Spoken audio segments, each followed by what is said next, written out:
everybody. Welcome to the show. I'm glad you joined me here again. You know, throughout all the shows that I host and share with you, the common thread that these shows are about is various ways to navigate the unseen dimensions and to let us know that all of us can do this.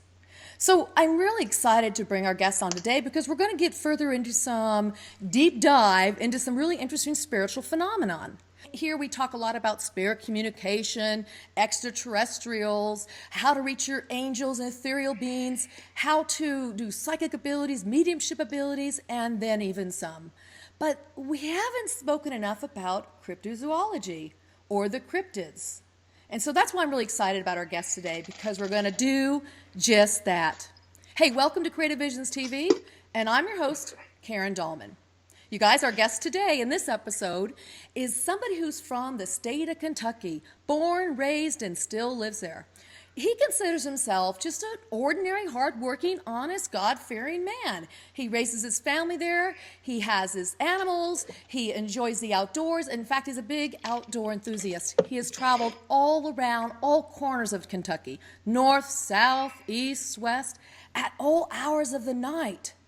And he has no fear of getting out there into the wilderness during the darkest hours. Now, I have to tell you this because this leads into what had happened to him in his life. Now, if you asked him who he is, he would say, I'm just a typical person, but somebody who had an extraordinary event happen to me one evening, a few years ago. I would say it's 8 years now. And that one event has really changed his perspective on life and has widened his experience of it. And so this guest that we're going to have today has experienced two cryptids we're going to talk about, Sasquatch and Dogman. Yes, face-to-face encounters that happened and continue to happen to this day. So stick around and get ready for a very interesting and fascinating dive into the world of cryptozoology and another dimension. So without further ado, I'd like to welcome our guest today. Welcome, Parker Duvall. Welcome to the show. Thank you for joining us. Karen. Good evening. Good evening to you too, hon. Well, it's great to have you here. You have a remarkable story, and I think it's something that a lot of people need to hear. It's not going to go where you think it's going. It's just a fantastic journey. So let's start with what got you even thinking about Sasquatch and the Dogman. Where did that all start for you?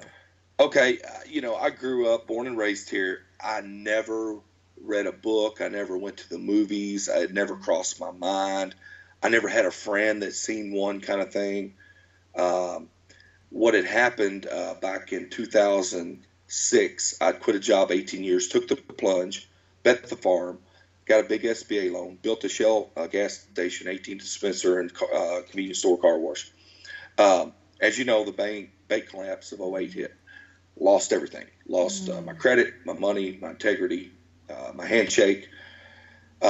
It was during that time my mom was battling cancer. I watched her suffer. So within about a 3 to 6 month period of time, my business was foreclosed on. Lost all my money, my credit, my job. A lot of manly stuff for, providing kind of stuff. That's hard enough, right? Oh, yes. But no, my mom lost her battle with cancer. And literally 2 weeks after she passed, I come home. You think, what else, right? And my dog of 12 years, my best friend, he was laying dead on my doorstep. So it was, I took my hat off and I threw that son. I probably threw my hat 100 yards. And I did one of these numbers like Captain Dan on Forrest Gump. What else? What else you got for me? Yes. And I'm like, what else? And, I had a God moment. I don't know how else to put it. I had a God phase in my life, more like it. The moment didn't end. So it was during this time, my dad, my father's a 32nd degree Mason. He is a man of his word, period. What he tells you, and he's belligerently blunt sometimes, is the truth. And you could take it to the bank. He stops by my house, which is out of the ordinary for him. He rarely comes by, during the week especially. He stops by, he's white. He looks sick. I'm like, Dad, what in the world's wrong with you? Because I know something's up. He's here. And he just sits back. He said, Parker, I just heard the damnedest story I've ever heard today in my life. And then I'm thinking, okay, he's got some bad health news, right? I'm like, Yeah, what whoa, else? whoa, Dad, hold on, what's going on? You know, get to the damn point, right? I know this guy. He was born in Tibet. He's a Russian Tibetan. His name is, I ain't gonna mention his name. I've known him for 27 years, trust him like a brother. My dad owns a business here in Central Kentucky. He's patronized his business 27 years. They're like brothers, you know. He was in my store today talking for an hour and a half about growing up with the Yeti. Wait a second. Did you say Yeti, like Sasquatch? Yeti. See, and that was exactly my reaction. I went, Yeti? I never heard that term before, literally. And I went, Yeti? I went, you mean like Bigfoot Yeti? And my dad said, yes. He went into great detail about how the males are big and their arms are real big, but docile, Georgie, docile. And how the females, and how he played with the little ones, and how they would, the Bigfoot there, the Yeti, would carry firewood for the villagers. They would help them out. They was a people living beside one another and interacting. He was playing with their kids. And now, did you think your dad was going crazy telling you this? Well, I didn't know what to think because me and him had both been through hell. You know, he was a partner with me on that business, and so I didn't know what to think. And then after 30 minutes of dissecting him, I'm like, well, he's feeling okay. But I said, all right, Dad. My God, I said that's amazing. I said I never even thought about that kind of stuff. He said, well, get on that. My dad's old school. He don't even have a cell phone. Get on that internet thing, y'all, computer thing. Find someone around here to interview him. This is an amazing story. And my dad's just so adamant. I said, all right, Dad, all right. So that's what started this journey for me. I get on the Google internet. I Google Bigfoot in Kentucky, and lo and behold, to my amazement, there's a KentuckyBigfoot.com. Oh. So okay. I send them a personal message. The gentleman calls me the next day. I'd love to interview your dad. That's awesome. Let me tell you what's going on here in Kentucky. And I'm gonna be honest with you. Are we allowed to cuss on this show? I might bleep you out. I call it BS. Good. I'm like, no, come on, because like I said, I've hunted 35 years, bow hunted. I've tracked in miles in the middle of the darkness, in the middle of the wilderness by myself. Nothing. All 35 these years. Years, nothing. Yeah. Okay. Nothing. Now, and that's the reaction I get nowadays, in which I totally get it, because I didn't know, that they was interdimensional type spirit beings at that point. You guys, it's going to get real juicy here in a little bit. We're getting to it. Yeah. Oh, are we? Yeah, because so it was at that time in my life, and my wife will tell you this. It was weird. I got in an internal quest kind of thing inside. It's like I couldn't get no answers to why I lost my mother, my best friend, my dog, all my money, all at once. But I'll be damned if I can't go out, because the guy invited me out. He said, well, you're welcome to come out with me on my next sighting witness. And I'm like, so I said, I'll be damned. I got the time, resources, money, availability. I'm going to go out and see if these damn things are real. So, and that's what I did. And it was weird. It was an internal quest. It was like I couldn't get the answers to that, but I'm going to get the answers to this one way or the other. And it didn't take me very long, Karen, after about 6 months of, me and him, we become really close. And I went on every witness sighting. And we did the old school finding Bigfoot knocking at night and night investigations before Finding Bigfoot was even out on TV. And it did 6 months later, I got night vision goggles on in Central Kentucky, and I see my first one, and he screams and tears bark off a tree. Explain that sighting to us. What exactly did you see? Well, we, you can debunk. See, I was in debunk mode at that time of my life because, I mean, really, I was there. So I get it. I get when everybody does this to me. I'm like, I was there. I understand. That's why I guess I take it so well. But we had a sightings in a 5-mile radius of weird activity. Things Bigfoots don't normally do. Walk out in the middle of the road during the day. In barn stalls in the middle of the day, playing with dip cans and things like just weird. And we got a really weird trail camera pic. And when I say that, because people will know if they don't want you to take their picture, you're not going to. They can manipulate the energy, battery, whatever. I don't know what it is. Their energy field, I don't know what. But they have to let you. Well, this old man had like 7 or 8 pictures, and 2 of them had a female with him, and walked right up to the camera. One picture, he's like snarling at the camera, and you see his teeth and everything. And these are close up. Like one picture is of his hand. You can see hair follicles and fingernail dirt. I mean, it's crazy. So we went there, and this was a hot spot, right? So, and I already debunked a lot of stuff because all these people didn't know each other. So that's number one, debunk. Okay, I'm like, all right, there's something there. Let's go there, because it was like an hour from my house. We go there. We talked to all these people. They're legitimate people. This little boy, he was 11 years old, the one that walked in the barn in the breezeway at noon to get on his four-wheeler. And when he got on his four-wheeler, he heard something in the horse stall, and he turned and looked. And literally 6 feet away through the slats of the stall, he seen a Bigfoot in there playing with a dip can. Needless to say, the little boy went in instant fight or flight.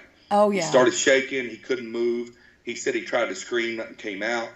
And literally after, I think he said about a minute, he gathered himself enough to get off the four-wheeler and run to the house. And his mother said she's never seen him that terrified and white. Anyway, so we go there.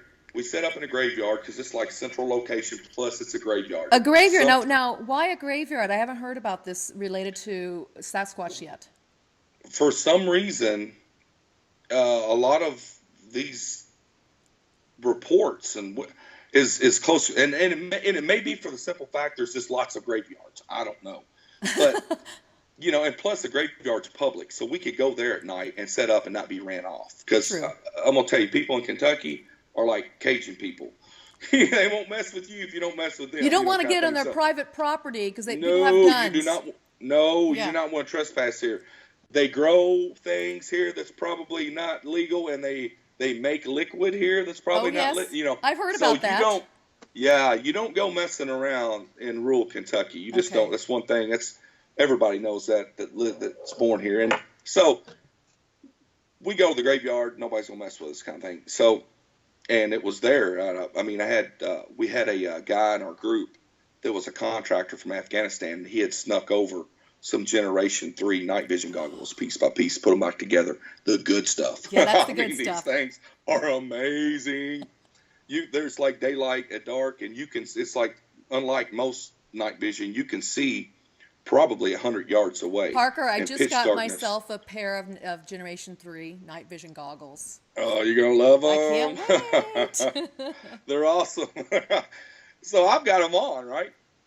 And I'm looking, and boom, I just freeze, because about 60 yards away in the wood line, from tree trunk to tree trunk, I see one, like, take one step over. Wow. And hide behind another. I'm like, now, you got to remember, this is the first confirmed sighting I've had of going through all that stuff, right? So I'm like, it rocked me back on my heels. I'm like, what? What did you feel? What was your response to that internally? Your world's turned upside down. Monsters are real. Everything your parents told you was wrong. I was lied to by my mom and dad. They said monsters wasn't real, and it's okay, to look under your bed, kind of stuff. I mean, millions is going. You're like questioning everything that you've ever known as a human to be real, okay, and legit. You're questioning everything. And it wasn't 10 minutes later, around the hill, he screamed at close range. And now, people, I'm gonna tell you something. I've heard bobcat, foxes, coyotes. Lots. A fox will scream and will sound like a baby crying. Yeah. But when one of these things scream at you from 60, 70, 80 yards away, it's like a lion roaring in the zoo. You can feel the percussion hit you, and it will ring your ears, literally. It's that kind of power stuff. Wow. Immediately, it's nothing you've ever heard before. So I see that, we hear that. Of course, we're all packing guns. Like I said, I didn't know any better. Like, that was going to protect me, But it makes you feel better, I guess, at the time when you don't know what you're dealing with.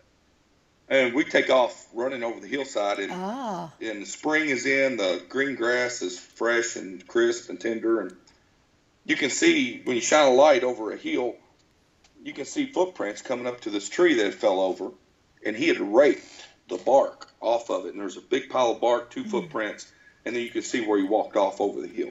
I'll be darned. So he had circled us, screamed, and I guess he wasn't happy we was around there, and raked the bark and walked off. So that it was then. It was then. I'm like, what the hell? Were you a believer? Were you an instant believer at that moment, or did it take you a little bit more time? Oh, you have to be. Yeah, I was. Yeah, I was definitely in the club then. Wow. You know, when you see one, and then you put the vocalization together with it, and then you go over there and see physical evidence where it walked up and scraped something on the ground, walked away. You know, and that was really the beginning then, and I'm like, okay, they're real. Wow. So that's when the real questions started too, like, what are they? And I was baptized. I was a Baptist. I'm in the Bible Belt here. You know, I've been baptized when I was young. So I went to the Bible the next day, and I started reading in Genesis. I started from the beginning. It wasn't through the first 27 chapters. It mentioned giants, I think, twice, and Esau and Jacob. Esau was covered in hair, and I'm like, okay, I didn't even read no more. I'm like, okay, I'm not crazy now. It's there in the book. Yeah, so I'm like, all right, I'm not crazy. But how did this take you into Dogman? Because you're more into Dogman now than Sasquatch. Well, okay, it was through events.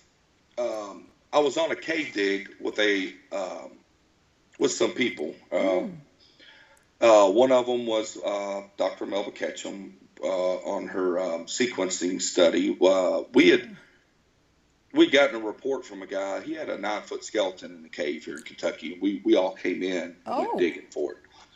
The landowner, before he died, it was because it had a pointed skull, was so upset, he entombed this thing with a bulldozer, shoved the cave full, packed it full of dirt. He that's how much it took him up. So we was digging it out. It was during that time.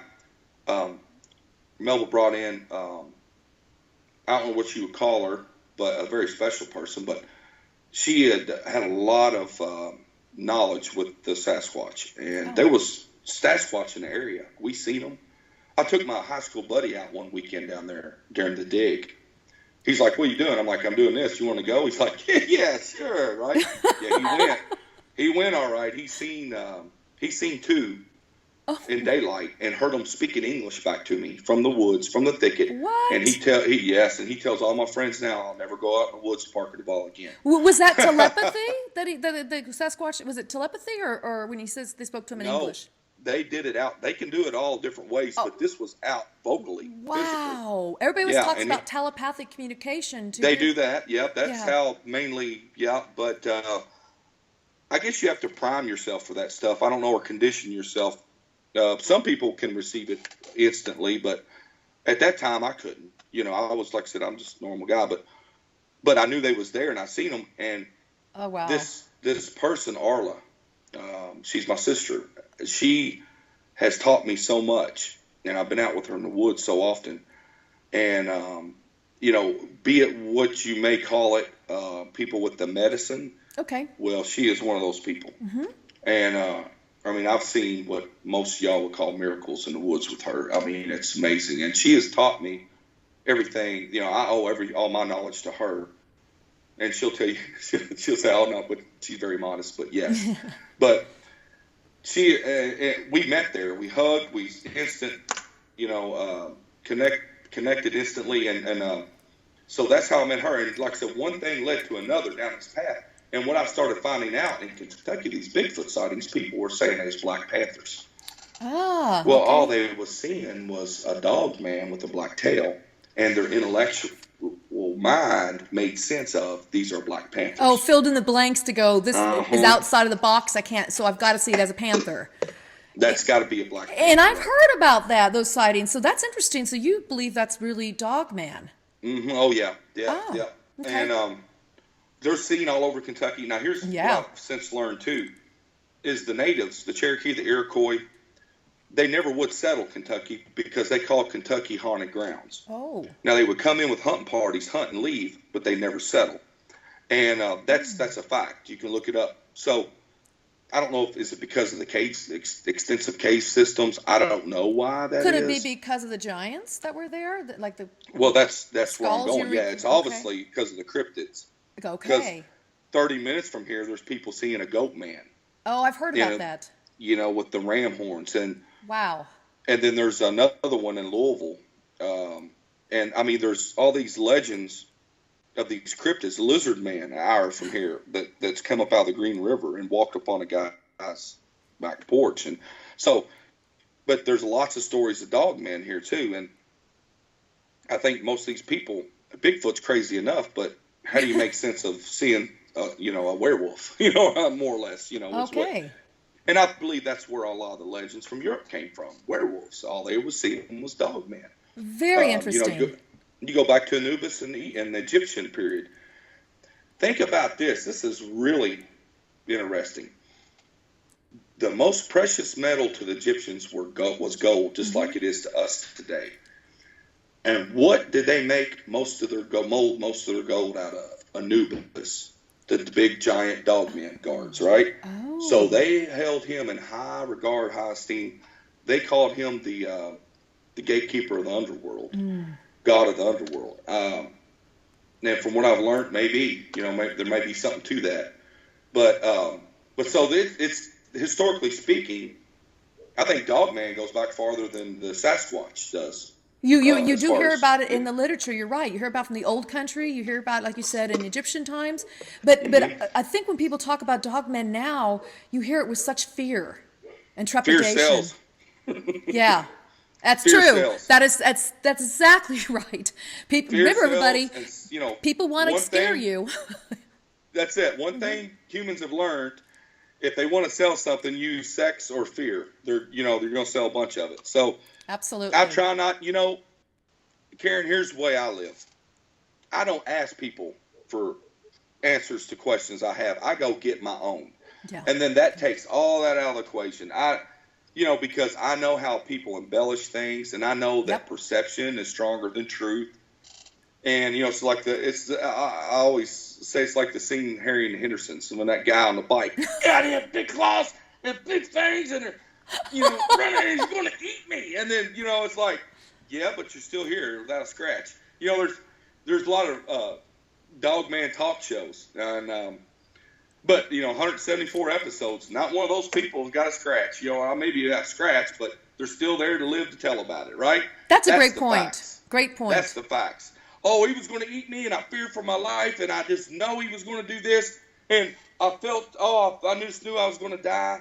But you're here giving a radio interview, right? Mm-hmm. That's the fact. So that's why I know how humans work. That's one thing that I try to do in my life now is take the human effect out of the equation. Okay. And I believe, I've been told by them that all humans have the power up here in your brain to go there, to do this, to interact, but over the centuries, we have quit teaching our children how to do it. The knowledge has been lost, the teachings. And I'm a good example. I mean, I now, through the course of all this happening, there are no coincidences, people. I'm a living proof of that. Everything was set in my path to get to where I'm at today. And all this knowledge that I've learned from going getting my own answers, not from listening to radio shows, okay? And I don't want to put you down. Don't get me wrong. Well, this is not radio. This is YouTube, so we're all good. This is right. But you know what I'm saying. It's I like do. The fear stuff. I mean, I do. Stay away from that. Remove yourself from that. Because when you do, there's a whole lot of learning in the universe waiting for you. You know, God, what you said is beautiful. On this channel, we often talk about the world is full of infinite possibilities. And if we just have fear, we close ourselves down from experiencing that. If we can go about it as you did, being skeptical is good, being, careful about it, hesitant, whatever, but moving forward anyway, and you'll begin to understand there's so much more out there than meets the eye. You guys, this is why we have Parker on the show today, because he's going to get in some really deep stuff here, which I guarantee you haven't heard before about Dogman. Now tell us when you met Dogman, because I've heard this story before, but it's really, really fascinating how you came face to face. well, after the cave dig thing, and after meeting Arla and spending some time with her in the woods and walking with her and listening, I went out. My buddies had some activity behind his house. He's the deputy sheriff. Okay, I'm not going to mention counties or names or nothing. He probably wouldn't mind it, but so there's your credibility for witnesses, right? So, anyways, me and him got to become friends because of a sighting that he had put in from my previous experiences, and he works with 911, so they had a lot of sightings in this county and a lot of credible stuff. So we go up behind his house one night and we try out some of this knowledge we've learned. And it was a good moon. It was 2 a.m. in the morning, good moon. And this is a really hot spot for a lot of Dogman and Bigfoot activity. And I hear, I've heard rumors, well, they're at war with one another, Yeah, I've heard that too. I've never, well, I'm just going to say what I know. What I know is I've seen them side by side. I've seen them, and where there's two family groups living together and interacting, the kids are playing with the kids. It's the most harmonic. The harmony is so beautiful there. So now I haven't yet to see them fight. Okay, I haven't seen that. Sorry. So I think that's another good selling point for some people's books or something. I don't know. Got it. But I don't know, and I hope I don't offend anybody. I'm just going by what I know, what I've seen, what I've experienced. Yeah, just going through your experiences of being out there in the wilderness and doing this yourself from ground zero. Yeah, and I'm going to tell you, if you think it's easy to let go of that fear, that human, because I think it's a natural defense mechanism that we're taught, and it's been ingrained in our DNA. It is. And it's very, very, very, very hard to let go of. But you got to remember, when I had lost everything back in 09, 08, I was at a point in my life where I wasn't scared of nothing. I mean, I was actually inviting. I was in that frame of mind. When you lose everything and you have nothing, I thought I had nothing left. The poor women on the other side of the planet in South Africa packing their starving children for muddy water. Those are the people that need our prayers. But anyways, we're so selfish and arrogant as Americans and humans, most of us, but that's another thing. Yeah, it's a whole different context, but you're right. That's really not having something, but yet in the context of your life, you really did you suffered a great loss.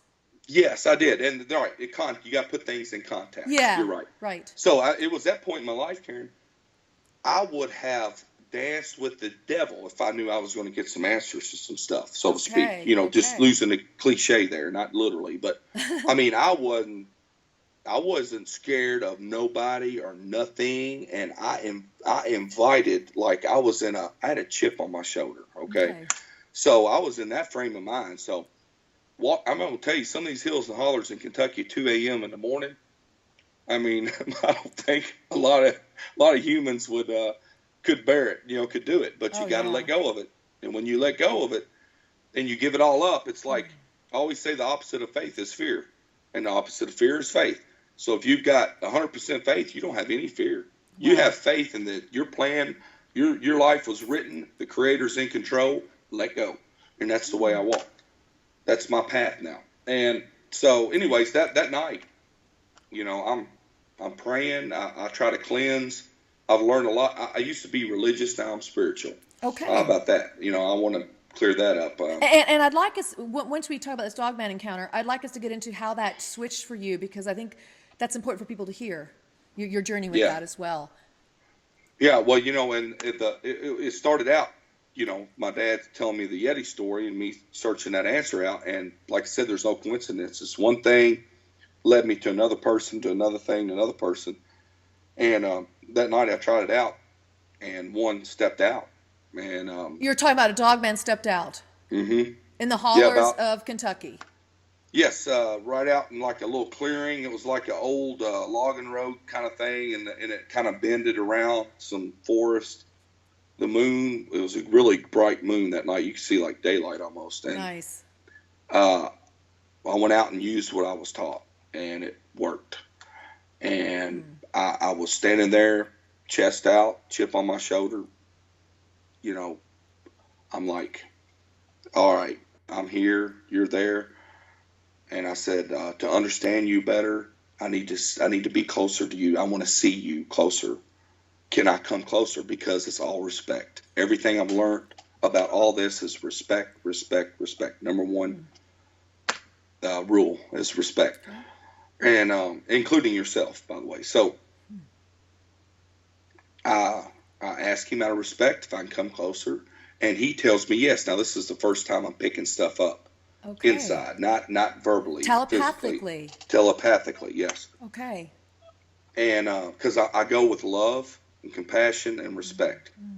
And that's how I walk when I'm out in the woods with these things. Because you got to remember, what I've learned is whatever you project is what you're going to get back from them. That's the way the spirit world works that I've learned.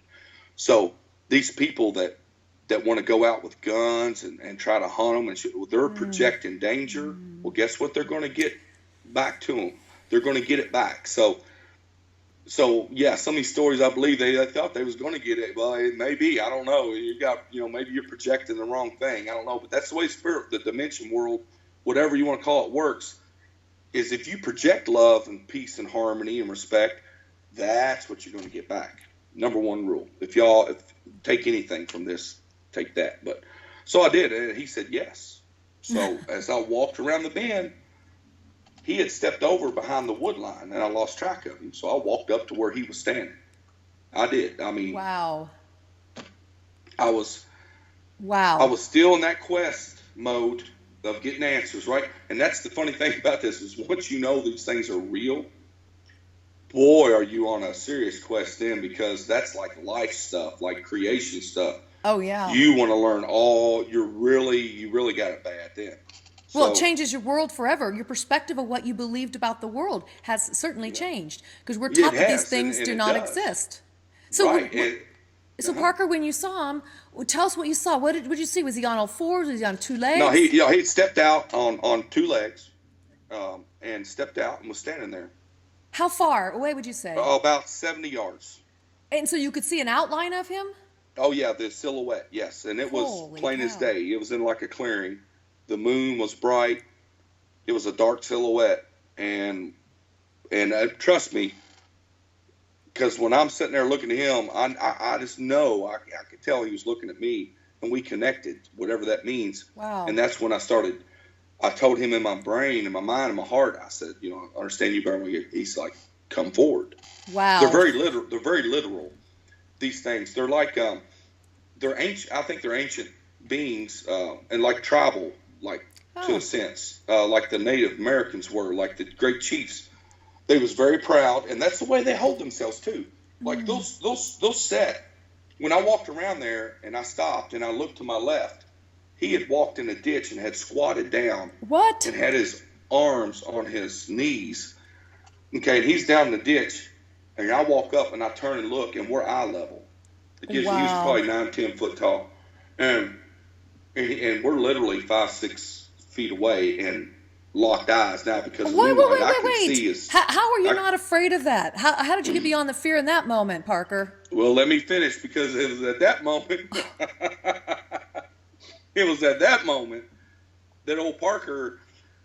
Whatever you want to call fight or flight or whatever, I couldn't do either one. My knees, I dropped. I lost bodily functions. How about that? Oh, wow. I dropped to my knees. And I closed my eyes, and I was shaking, and I started praying. Oh, I bet. And, that's all I knew to do. That was my defense. I didn't have a gun on me at this time. You remember, I'd learned some things. So I didn't have a gun. I walked with my love, and that's strong in the spirit world. That's stronger than any kind of weapon. I agree. As far as man-made, I think so. And I prayed, and I was like tears. I was praying, and when I opened my eyes up, it's like I didn't want to turn my head. You know, I'm sure a lot of people has had that kind of locking fear where you don't even want to look at the thing, right? Mm. So I opened my eyes, and I kind of just turned my eyes over and kind of barely and see if he's still there, and he's still there.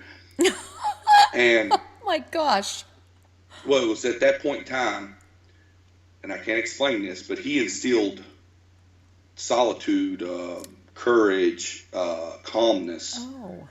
And I can only explain the feeling to the way I felt when I was baptized, dipped in the water. That saving grace feeling, that joy, the cry turned into a joyous cry. It's weird. I'm getting goosebumps talking about it right now. Well, it's a beautiful experience, it sounds like. In a way, scary at first, but then beautiful. I mean, how did it switch from that? That was my perception. See, that's what I learned is I perceived. Because he looked so evil, and he was so big. His shoulders were, I mean, and he was, and like I said, their stance is proud, like you would think a native chief. You know, cocked, their heads cocked, and their chest is out, and their shoulders up, and very proud. They're like warriors. Wow. And that's the way I can describe them. And the ones I've interacted with. But I'm surprised he got down, and instead of being standing up and towering over you, he crouched down.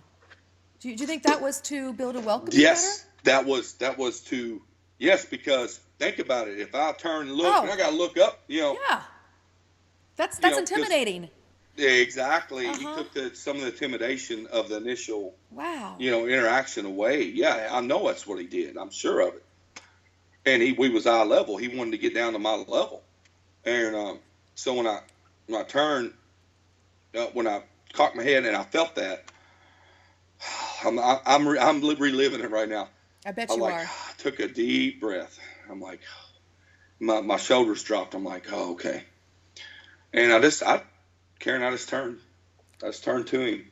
Oh, wow. And sat there and talked to him, just like me and you was talking, but not verbally like in here. Oh, wow. And we talked. And like I said, they're very short, to the point, but very literal.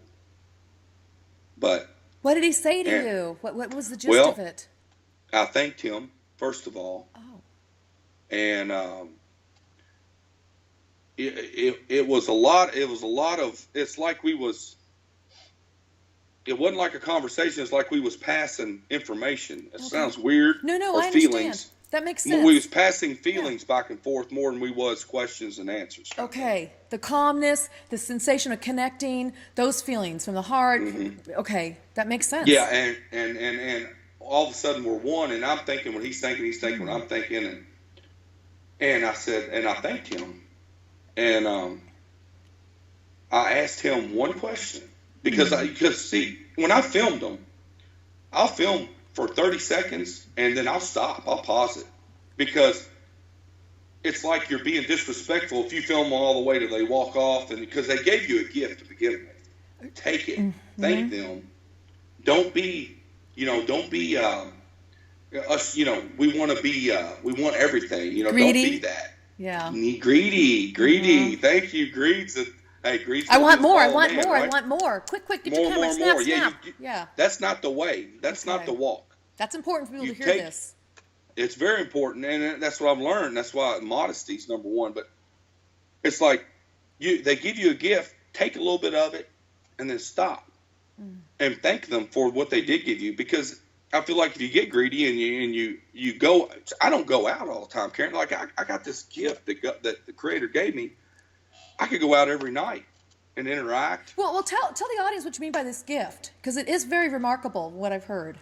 Well, through all this certain Dogman individual, his name is Roger, Rawjer. Mm-hmm.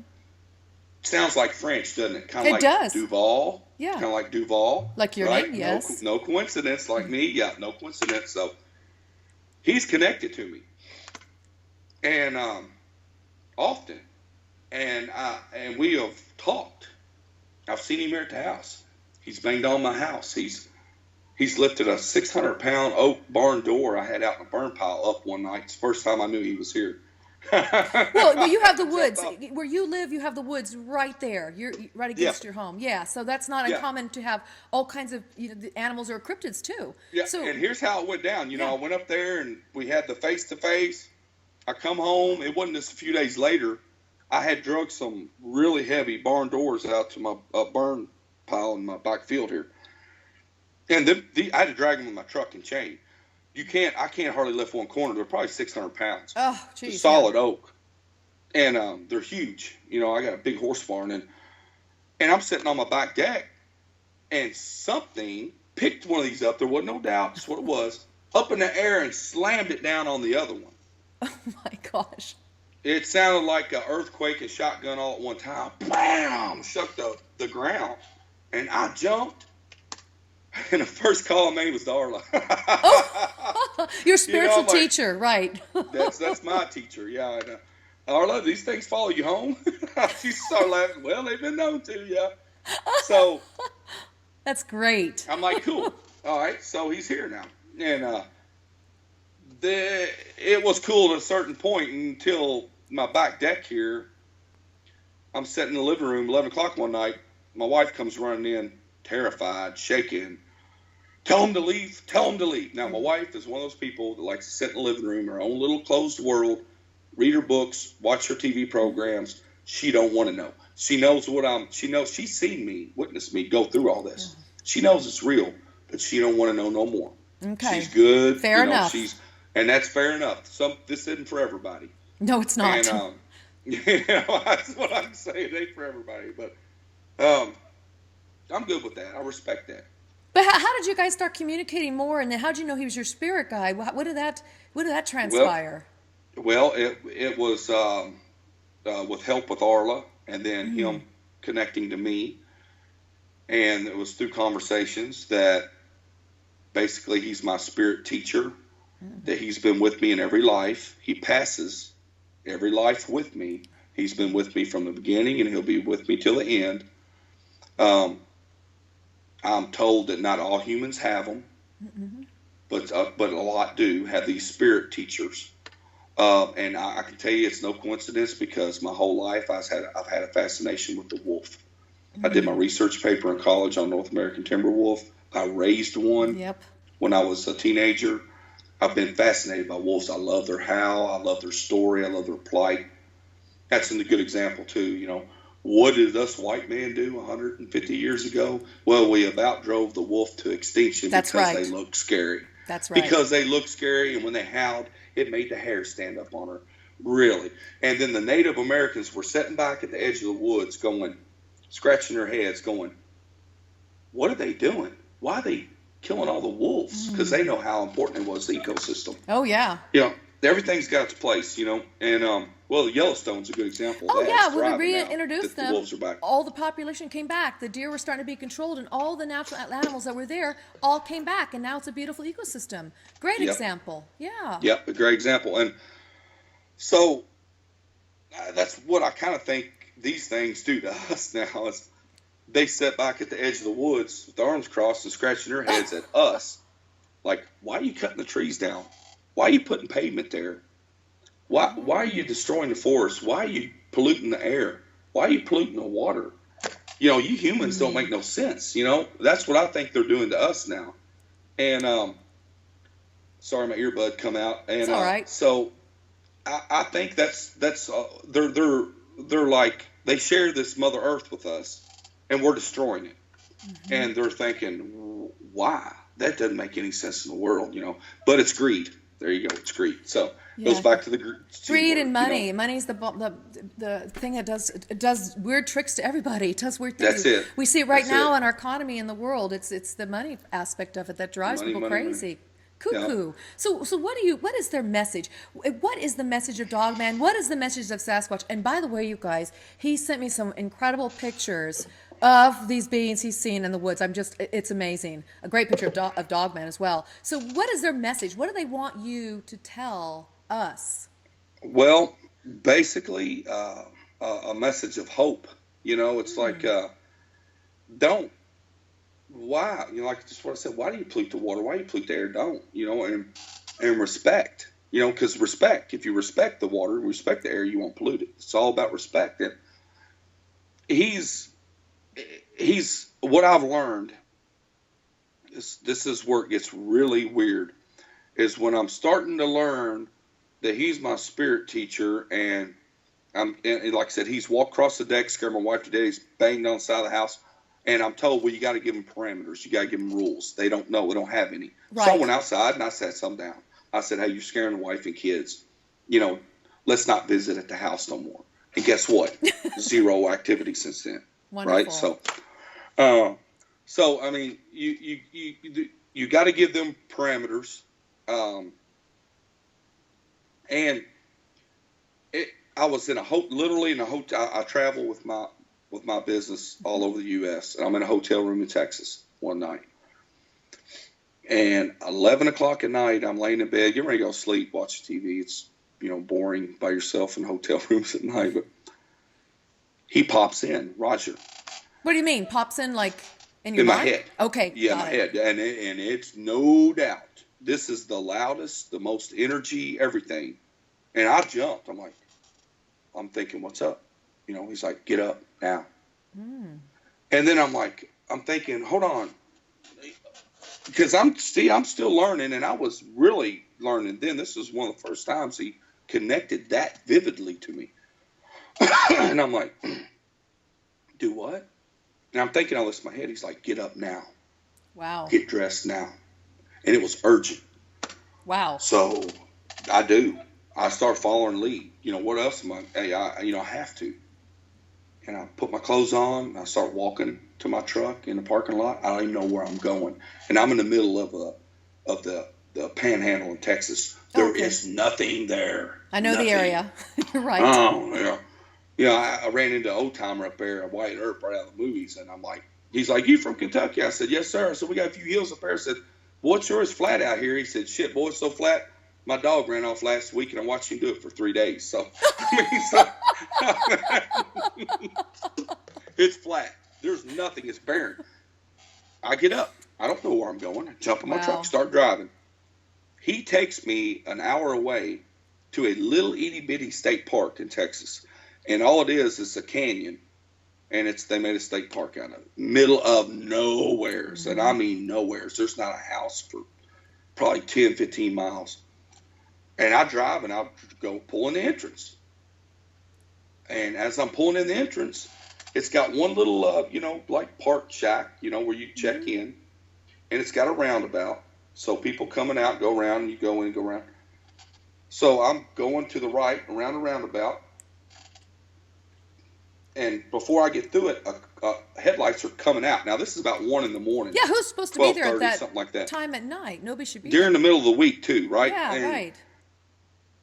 So I'm like, okay, it's a sheriff's department, park rangers checking the park out on their rounds kind of thing.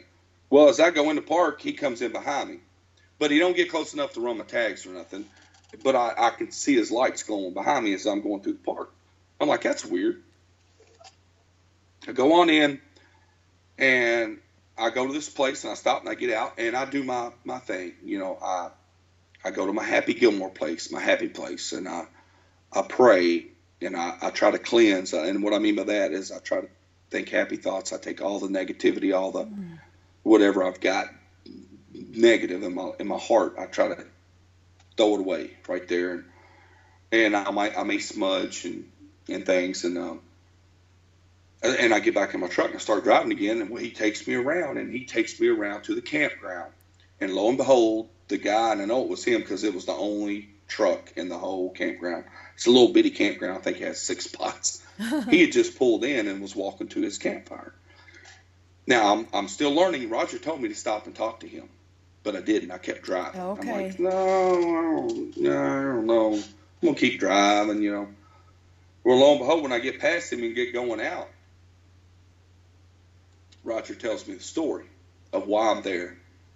That gentleman was riding the roads late at night. He was there for a reason. The year before, he had shot and hit, but didn't kill, but shot at and hit a Dogman in this park. Oh, wow. And he was back to finish the deed or get his trophy or whatever he was, it wasn't going. And I was dispatched by Roger to get out there and head it off, because as that guy, evidently, when he was coming out and he was going to go around the roundabout and come back in, I got right in front of him. Okay.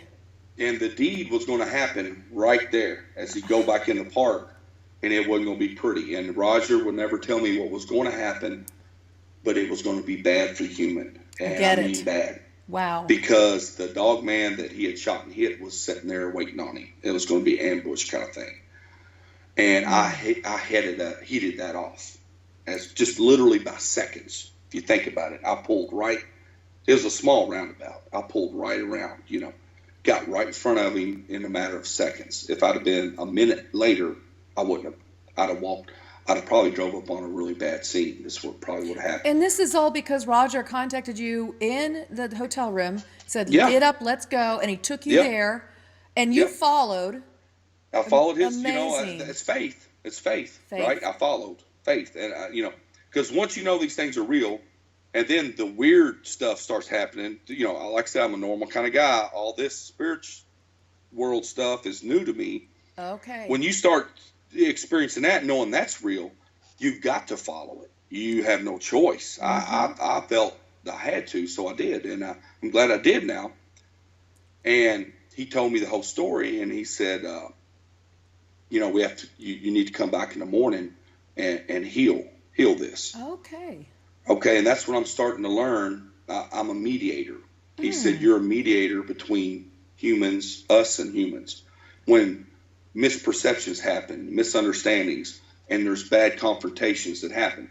Because that's what I'm gonna tell everybody. I can't tell you guys that that none of them's ever going to hurt you. Just like I can't tell you that another human's not going to hurt y'all. Good point. I can't predict that. Good point. Humans are more dangerous than these things are. I feel safer going in the woods here in Kentucky than I do at my local Walmart. Look what happened in Texas today with the shooting at the church. Right? Oh, it's horrible. So there you go. So I want to just make that clear. I can't tell you these things won't hurt you, because I can't tell you another human's not going to hurt you. Right. That kind of thing. So, but that's what I've been told, because I was questioned. I'm like, Roger, why me? Well, you've been chosen, and that's another thing I need. They choose you. You don't choose them. Okay, so when it comes to the cryptids as a spirit guide, you don't choose them; they choose you. Yeah, that's what I've learned. Yeah, you don't. Wonderful. Like a lot of people want this knowledge and learning, right?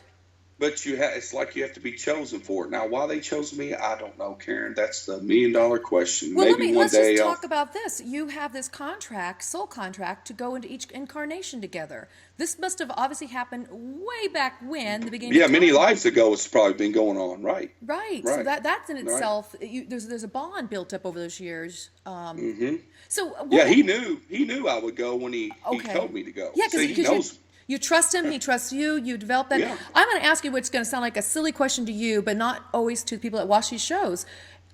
I communicate with a lot of spirit beings, as you and I have spoken about before, and one of the beings I do talk to is Sasquatch, but a few others too, but I never spoke to Dogman. I may try now. We'll see if Dogman wants to talk to me. But people want to always say to me, well, how do you know it's not an evil spirit masquerading as something positive? I'm just going to ask, because that's what I get asked all the time. Uh-huh. So what would you say to that? Fear sells. Fear sells. You got to let go of it. It's hard to do. You got to let go of it. Mm-hmm. I think one of the presidents, the only thing you have to fear is fear itself. Yes. There you go. I think it was Roosevelt. That's the only thing you have to fear. That's right. This fear itself. Yes. That's it. I mean, you got to remember what I said earlier. Whatever you project is what you're going to get back from these things. So if you go out and you're scared to death, well, that's what you're going to get back. You're going to get fear back. If you go out and you walk with faith with the Creator, and you project respect and harmony, love, that's what you're going to get back. We always talk about what are your intentions before you do any kind of spiritual work or navigating the unseen realms. What you intend within is what you harbor within is what you will attract to you. I think it's very similar to what you're saying to us, Parker. Mm-hmm. Yeah, maybe. Yeah. I'm still learning a lot, Karen, about all this. I mean, I was just I didn't know none of this existed, Well, you didn't really 8 years ago. You didn't believe in it. You weren't like a non-believer. You just didn't experience anything. You weren't reading books. No. You weren't going to the library. This was not on your radar. No, I really had no intuition to do. It wasn't my hobby. A lot of these people it's their hobby to go out and tree knock. I never was. It's like it found me, and I've been told, they choose you, you don't choose them. And it's like, once you're connected, you're always connected. Oh, it's like a brotherhood or a sisterhood. Yeah, with these things. Yeah, because I filmed them, and I was, I don't go out to film them. I was with my buddy. He's got a YouTube channel, and he's close by, and, who else are you going to get to go out with you in the middle of the woods at night, So, I mean, that's why I go with him, kind of thing. And bless his heart, he wants to film them and put it on YouTube, and that's cool. I understand that. Share it. You want to share with people. I get that. And he's a seer, if that's what you want to call it. He can see them, and so we've been going out, and that's when I was with him. And I had his camera that day. We was standing, and one of them, a Bigfoot in this area, Harmony area, something, said, "If you want to film me, turn around, and walk back up the trail." Oh, wow! And I'm sitting there holding the camera. I'm like, okay. So I turn around. I don't even tell Kurt. That's his name, Kurt Stokes. I leave Kurt just back there looking. I walk back up the trail, and I'm walking, and I'm open. I've opened. I don't know how to explain that, but once you just want to keep the channel clear, And I'm walking. He says, "Stop," and I stopped mid-stride. He said, "Look right." I looked right, and there he was, 60 yards. Oh, my And he was moving around, and he has, no neck, and it's like like I'm looking at a silverback gorilla from the Louisville Zoo. Oh, my gosh. And he's huge. I mean, big. I mean, just. And I said, "I'm gonna film you now." He said, "Okay." So I went click, and Karen, I was so close. It was in daylight. I thought, well, I'm doing this for Kurt. He's going to put it on his channel. I'm going to zoom in with you. I can get his eyelashes. That's how close I was to him. And he was allowing me. He invited me even. Is this on his YouTube channel? Yeah, we make newspapers in England. So, yeah. Well, I would love to put his link to his YouTube show below for my group to go check this out. So we'll put that down there for you guys. Yeah, Kurt Stokes 19 is the name of it. I've been with Kurt on a lot of his videos. They're all legit. He's not a hoaxer. That's wonderful. Well, we'll check that out for sure. Good stuff. And I'm telling you, it. some of the best out there. And he's a seer. He can go out. They can't hide from him, kind of thing. And I know I've been standing beside him. We've both done it. He's seen me do it, and I've seen him do it. But this thing was so close. But I don't film. Okay, I'm using his camera, and it's on autofocus. So I zoom in. I'm so close. I get up to his face real quick. And there's a branch, and it's blurring his whole face out. Right. And I'm like, well. But I didn't know that at the time. I was just so enamored with. It's not every day you see a full-grown Sasquatch 60 yards away from you. And zoom in to see his eyelashes. That's not a normal thing. And so I was like in a spiritual awe. Like, wow, what a gift. That's what I'm thinking. What a gift. And I zoom in. And that's what I was telling you. About 30 seconds later, I zoom out, but you could see his ear and his back of his hair glistening. He's an auburn red one. And I zoom out, and I hit pause out of respect. And I told him, "Thank you very much for that gift." And off he went. So respect and appreciation and gratitude goes a long ways in these dimensions that we work. I think so. Yeah, I know what I've experienced. It's and so and then with Roger, connected to me and doing that night. Since then, there was a lady. She lives out in we'll just say close to Yellowstone. Okay. Out in Montana, Colorado, Idaho area, in that area, and lives out in the remote woods by herself in a cabin with her young daughter. Her daughter was born as a seer, if that's what you want to call it. And her daughter has the light. And I think these spirit beings, they're drawn. They see that. They come to it like they moths. They do. That's what I think, And, they grew up with the Sasquatch. and they've got very close personal relationships with some of them. They call them the friends. I mean, they interact with them. They're true mountain woods people. They a lot of people do that. They just don't ever tell nobody. But Right.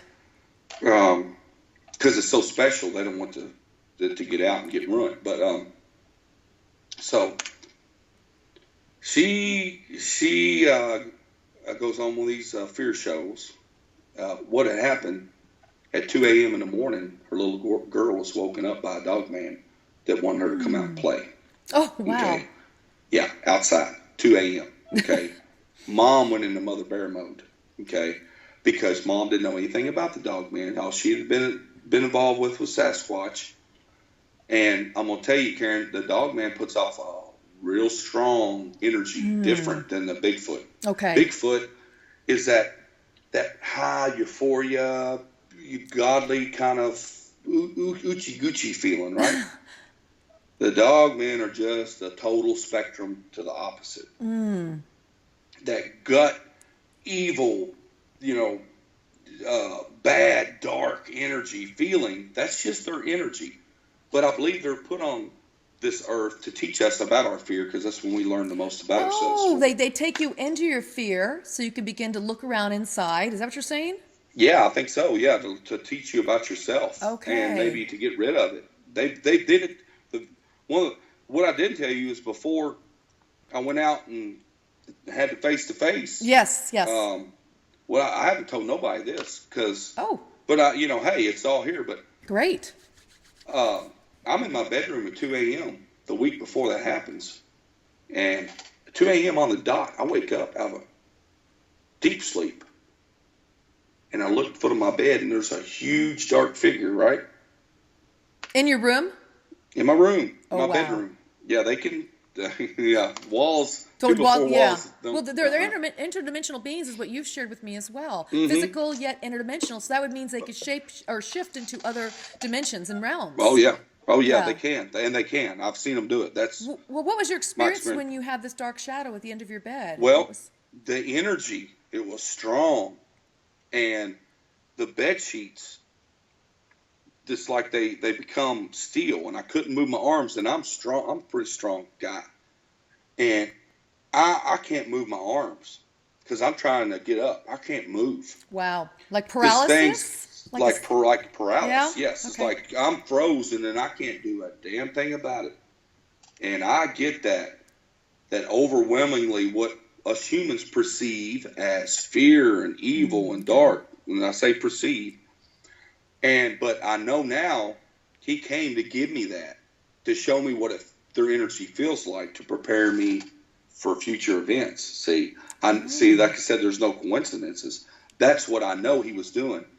And so when you see him face to face, eye to eye, you're ready. I'm gonna feel that same energy and know that it's not bad. Okay. See, yeah, he was setting me up. He was helping. Kind of like indoctrinating you or initiating you That's into it. this. That's it. And Oh, wow. and what's really weird about that is, to help me prepare for that, the night before that at 2 a.m., I wake up out of a deep sleep.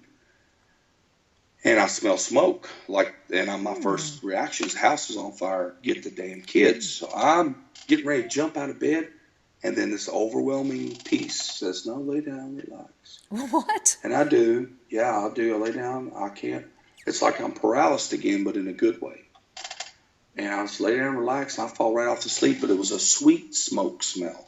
They had smudged me. They had came into my bedroom and showed me what smudging smells like, feels like. Oh, wow. That sense of. And then the very next night, they showed me what their energies like, what I can prepare for. See?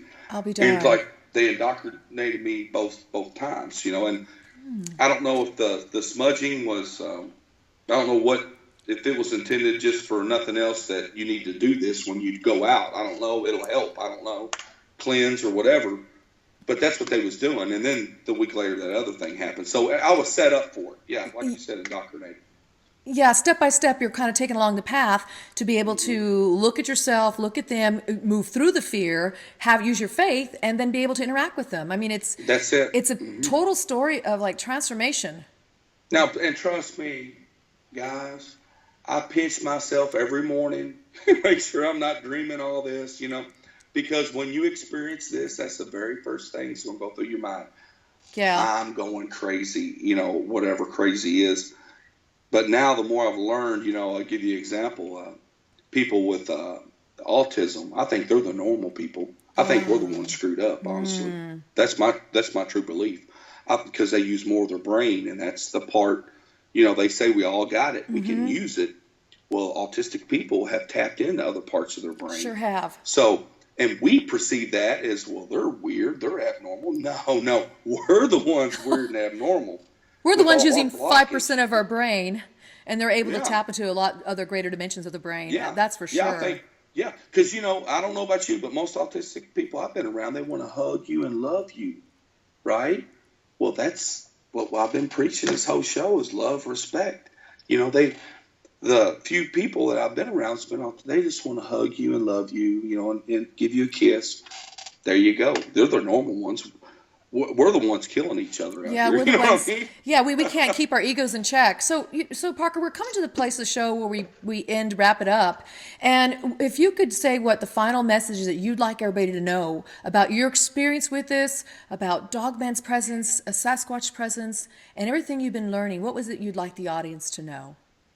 Well, I'll go back with your answer with answering up what happened to the mom and daughter. Perfect. Roger connected to me, and he wanted me to explain to her who they are, what they were, that it didn't. And then Roger connected me to that dog man, that one out there, and I found out his story. See, so so don't take misinformation. Get the truth. His story was he just lost his little sister. He was her protector. And when he was walking through the woods, seeing this little girl's light shine, and he went to her as a replacement for his loss of his sister. He was probably still mourning. So it was a protection thing. Yet mom, which is perfectly normal, want to protect her daughter. There's no way, no dog man's going to bite my daughter at 2 a.m. at night. It can't be nothing good. I don't blame her. And I don't blame her a bit. So I'm sitting here, and it took me 30, 45 minutes, and I connected her to the dog man. Oh, wow. And then she started feeling, I introduced them, so to speak. So now it's a beautiful thing. Because like I told her, I said, honey, you don't have to worry about that little girl. There's no better protection on earth than a dog man for your little girl, because he has taken her. He has taken her as his little sister now. And that's what this is all about. We're all brothers and sisters. See, that's the message. We're all brothers and sisters. So that's what I've learned, and since the Rogers came into my life, I've learned to not listen to other humans, just to go by what I experience and know as truth. To let go of the fear, let go of the perceptions, and have 100% faith in the Creator and in the universe. And when you start doing all those things, there's a whole lot. There's tons of knowledge. Science knows that other dimension's real. They can't put their finger on it, and describe it. But there is a whole other dimension, and it's just we just don't know enough about it. See, knowledge is power. Oh yes. And when we don't have knowledge, we don't have power. We feel powerless. So that's where I'm at. It's just learning that, and then their message is not. But I can tell you this too: if you go out and try to kill their son or daughter, well, they're probably going to kill you back. So I mean, they're a people. They talk. They have families. They have feelings. They have relationships. They have feelings. They have personalities, Karen. Yes. Some of them are like funny. I mean, yeah. I mean, some of them I've interacted with have been like jokesters, and they're highly sexual too. I was in one place meeting. I had a family of them around them, Bigfoot that is, and I walked away to go to the bathroom. It was at night, and I didn't want to. Because that was sacred. That becomes sacred when you meet with them in a certain spot. That's a sacred place. So I went to number one, to take a leak and so to speak, and I look over and a female Bigfoot sitting there trying to peek at me. Okay, so they, so yeah, that's a true story. That's true. And I had admirer that night. But so there are people. They have personalities. They have wants, desires. But they're another dimensional being, which we can be interdimensional. Yes, we are multidimensional beings. We just forget that we exist in other places at the same time. That's it. We're so closed-minded. You know, it's like closed-minded people often have the biggest mouths too. But it's just like if you just open your mind, let go of the human effect, you know, and lose the fear, and then walk your life. I call your walk. Take your walk of life with respect, love, and harmony. You know, it's endless. The knowledge is endless. That's what I've learned. Beautiful thing that you just shared with us. Thank you for your story tonight. Really enjoyed having you with us on the show, Parker. Where can people find you if they have questions or want to share their stories with you, or they just, you know, kind of need to make sense of some of their own sightings? Where can they find you? Well, Karen, you know, I don't sell books, and I don't have a website. I stay under the radar. I did the Coast Show because thanks to Connie Willis, co-host of Coast to Coast, invited me on, and that's where you see me, and that's why I'm here. I kind of came out of the closet, so to speak. I'm like, all right. You're a private man, that's for sure. You know, I am, and I'm very respectful, and, you know, but I thought, you know what? Truth is truth. And I know and since the Coast Show with Connie, there has been tons of messages. You're one of them. Yes. But I've already helped a lot of people from New Zealand, Australia, Great Britain, Hawaii, Arizona. A grandmother and grandson seen one. I mean, I've already helped a lot of people. This is happening worldwide, these experiences. It is. It truly is. And a lot of these people's like, I am so glad. You know, I one thing, and you used to tell the truth, but anyways, Parker Duvall is me on Facebook. I'll put the links below, you guys. I'll give you the link below so you can contact him. And if you have any questions or concerns. I'm also going to put the link to your friend's YouTube show, so I'll put that below as well, you guys. Yeah, cool. Yeah, and check out what Kurt's got on his page. That's me and him's been out and filmed a lot together too. But he has he's been through some pretty amazing experiences himself. He's finding his own. Everybody's got to find their own way through this. There is no one way. No, there isn't. I can't sit here and say, do this and then do this. You can't. Everybody's got to find their own way. I think that is a beautiful statement, and I think that's a great place to end tonight. Again, thank you so much, Parker, for being on the show. I appreciate it. Thank you for having me. Very, very welcome. So there you have it, everybody. Here is a normal, everyday gentleman, as he'd call himself, having extraordinary experiences, not because he went out looking for him, but because they found him.